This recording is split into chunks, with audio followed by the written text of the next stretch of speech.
Hey, how's it going, guys? This is your boy Hazzed, and today we're going to be talking about Frost DK DPS. Now, I've been getting a lot of comments within the past week about how some people can't seem to get their breath spec to do DPS. It's just lacking for some reason. Their damage is down, the consistency spec is testing higher, and in this video, I'm going to explain exactly what's going on with that, most likely what's wrong with your character, or some simple stuff you're doing that could have a major effect on how your DPS plays out in the breath spec. So anyways, guys, let's jump into this video and talk about it. It's who we are, it's what we do, we've come so far, and now we pay the price, so don't even cry. The world is breaking down, and I cannot leave the ground. Now, if any of you follow the leaderboards on PvE DPS, you're going to be looking at the highest DPS for Frost DKs actually being the Horn of Winter Hungering Rune Weapon build. Now, you're probably wondering, Hazzed, why didn't you make a guide video on that build being the strongest for your DPS? Now, there's a reason why I made my videos, and I explained in the previous videos, there's a reason we're doing everything we're doing. Now, when it comes to my character, I don't have the ring or the belt, so my downtime is a lot greater than somebody who actually would be voluntarily wanting to be running this spec. Now, for this spec to be your best DPS Frost DK spec, you are going to need definitely the soft caps, at least the soft caps when it comes to actually dealing DPS, which means you're going to have about 25% crit, 20% haste, which if you have both of those, the consistency spec is still going to be strong with that DPS. Now, here comes the thing that I'm kind of thinking that the breath spec, especially this spec, is more end game than it is either starting game or mid game when it comes to Frost DK DPS. And the reason being is if you don't have that end mastery, now I had people ask me on the other video, 40% mastery, that sounds like an insane amount. Do you really think we need that much? Well, I've talked to people who have actually a pretty low amount of mastery, 10%, 15%, really low mastery, generally because they have PvP gear. Now, of course, I've got PvE gear. I'm pretty geared up, and without even trying, I've got almost 40% mastery. If I were to tweak some gear out, switch some stuff out, I could definitely get over 40% mastery without it really being a problem, still while keeping up my crit and haste. And of course, that's all revolving around how much gear I have. So that's something I've kind of realized about this spec. If you're not running the ring, you're not running the belt, the chances of this spec being your high DPS spec is very low to slim. You will not reach your peak DPS with this spec alone. You do need those kind of pieces to put the puzzle together to bring out the insane numbers with the elongated spec. If you don't have those items, if you don't have the stats, if you have really low mastery, pretty high crit, pretty high haste, the consistency spec may actually turn out to be higher DPS for you inside PvE situations, because as we know, it's not about burst in PvP, it's about elongation. And of course, with this spec, it's about an elongated breath, and if you don't have the ring and the freaking belt, you're not going to have the insane long burst that you're going to need to generate and cap off on that maximum DPS with this spec. So that's going to be one of the reasons I'd say the top 10% are going to benefit extremely from this spec and deal insane DPS. You drop down to about let's say 80% to 90% of DKs. We're talking maybe 875 plus item level. Now, probably from about 875 to about 880, you'll see some people saying that consistency better, but past that, you'll probably see all 880 DKs running breath spec because of the raw stat build that we're able to achieve. Now, myself, I'm definitely in the I'm definitely one of the higher geared DKs, but I'm definitely not, as you can see by the legendaries, going to be able to run this spec. I'm not going to be able to produce the maximum DPS with this spec based around what I currently obtain. And this is, of course, again, why I try to explain to people why we're doing certain specs. Because if you just take a random spec, this is the best spec, obviously I'm going to do the most DPS with this spec. That's not how it's currently working out for Frost DKs right now. Now, that's the reason why I go with Frozen Pulse and I go with Avalanche Avalanche when I'm running this spec, and you're probably thinking that's kind of odd. No, it's not odd at all, because I don't have the consistency from the ring for elongated breath, and I don't have the belt for the elongated consistency for breath. And while I'm running breath, I get a lot of downtime, so I sacrifice that downtime for taking Frozen Pulse to generate more consistent DPS. And of course, Avalanche buffs up my DPS whenever I burst. That's also going to give me more consistency because it procs every 1 minute instead of coming up every 3 minutes. And that's one of the ways I keep up my DPS. And of course, even the consistency specs is switching over to Gathering Storms. So at the point that you're able to achieve these actual stats, this spec is going to play out better for you. Now, what do I suggest playing before these stats? That's kind of a hard question. I'd have to say if you're like 875 and below, you're not able to maximize out on these major abilities, these major stats. Now, let's say you've got the right kind of gear and you're still lower eye level. You can still pull off the breath spec. Let's say you're really good at the breath spec. You've got your opener down, things like that. You still can probably do it. But other than that, you may have to go back to the consistency DPS spec, which of course is Obliteration, Gathering Storms, Ice Cap, Frozen Pulse definitely, and then Icy Talons. And the reason being is because even though, I mean, I've probably explained it a couple times in this video to tell you the truth, definitely has to deal with stats. Now with this spec, of course, you're going to go in and DPS on targets. Now the reason this spec isn't as powerful as it used to be is, of course, they nerf Howling Blast, and of course our rune generation on Empowered is a bit lower than it used to be.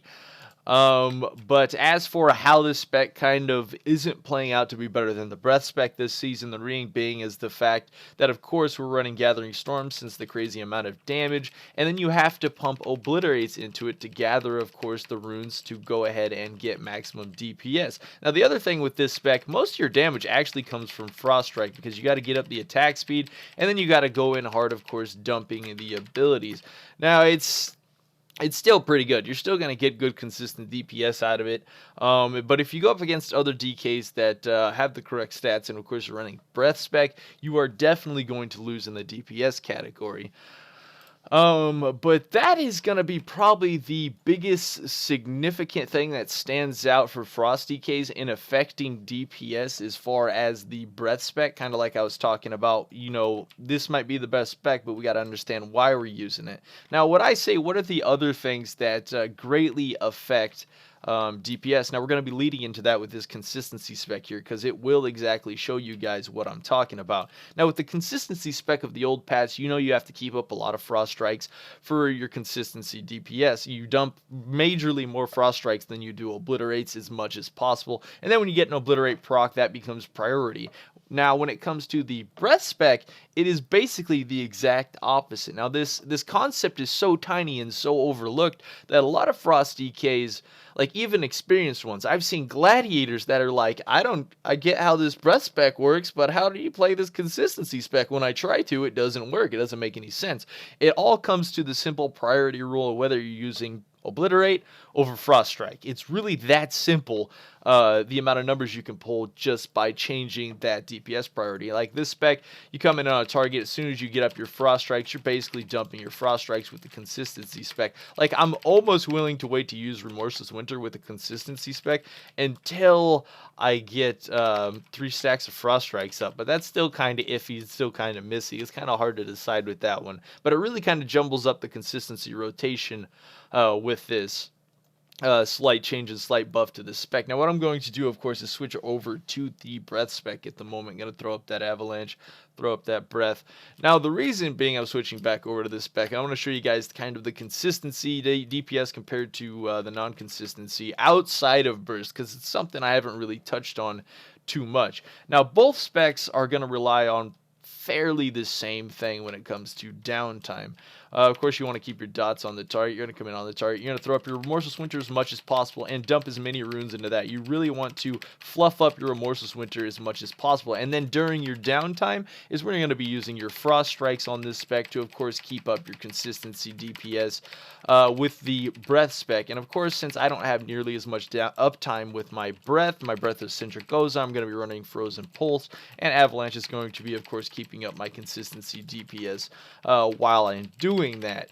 And that's kind of one of the big things that's going to be the difference between someone pulling, 700k consistency DPS with the breath spec versus somebody pulling a 3 to 4 to 500k being geared with the breath spec is just knowing exactly where you need to pump in your runes. Now, should you use the Howling Blast procs? Definitely during Remorseless Winter, unless you can pump more obliterates into it as fast as possible, because each one of those free Howling Blast procs actually counts as a rune towards Remorseless Winter, so both specs should definitely be doing that.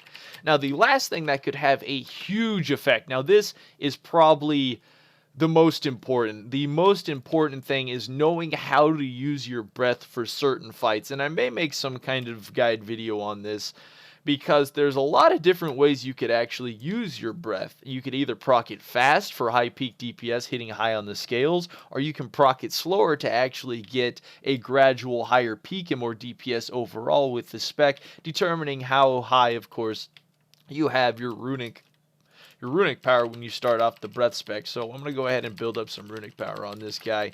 And I mean, in a perfect world, whenever you're doing your breath spec, you want to attack a target with as much runic power as possible. But obviously in a raid setting, that's nowhere near going to be possible. In dungeons, mythic pluses and stuff, when you come up to bosses, when you come up to ads or anything, or you're planning to hit another ad set with breath, pre-stack your runic power so you can instantly come on the ad and, of course, breath the living crud out of them.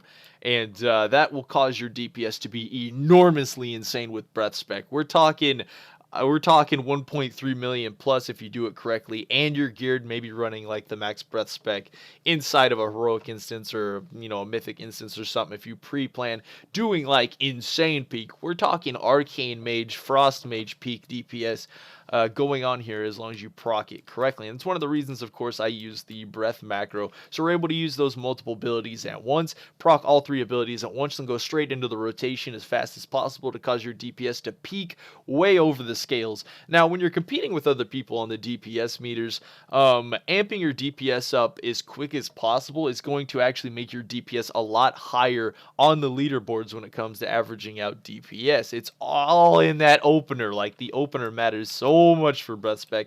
It's ridiculous. Now, let's say you're going to go about this opener. You're on a raid boss. You're looking at him. You're thinking, what am I going to do this guy? Well, anyways, what you want to do when you go for your breath spec is you're going to go in on the target. You're going to lay out a couple of obliterates, preferably when it comes time to proc a Howling Blast. Hopefully you get it within the first 3 obliterates, and during that time in the round is when you're actually going to blow cooldowns and start sinking as much runes into Remorseless Winter and to generate runic power with this spec as possible. There's a quick burst, there's a late burst, there's a medium burst, there's all kinds of bursts you can do. And this also applies to PvP, whether I want to apply fast damage to somebody or whether I want to apply maximum damage or elongated to somebody is all determined how you, of course, go about using your obliterates and some of your key abilities during breath.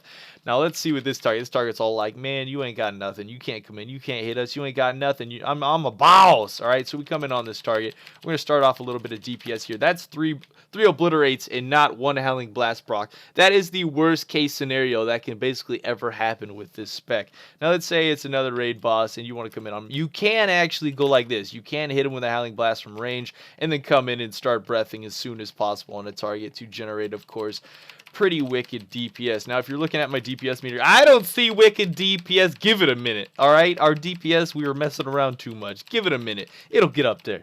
But anyways, that wasn't even current. That was current fight. That's messed up. But no, this spec can actually peak off to insane DPS when you're, of course, doing it correctly. When you're not messing around hitting things, bumbling around on a target. Just absolutely insane. We've got reports of people hitting, I believe, maximum of like 1.5 million peak. Like, I don't even know what to say about that. But it's all in that opener, guys. Again, you need to pre-plan that burst on breath. You need to come in on the target and go ham with it. Like, it's pretty simple. But as in this video, all of these things can have a huge effect on what your DPS is going to do. Again, using the breath spec inside, outside of raiding, inside and outside PvP. So make sure you keep up the consistency. Make sure you're gathering the right stats if you're planning on playing this spec. That most likely is the reason why your breath spec isn't turning out to be as good or as better as the consistency spec. And if you're running the consistency spec currently and you're playing out and that DPS is better overall, you might want to check your rotation, you might want to check your breath, and you got to check your stats. Those all three are going to come into play when playing this spec, because it seems to be pretty end game for pulling massive DPS with the breath spec. So I hope you guys enjoyed this video. Leave a like on it. This one took a while of talking and gathering information with people to definitely try and figure out what was going on with everyone. So until next time, this was your boy Hazzed. The edge of the hellfire.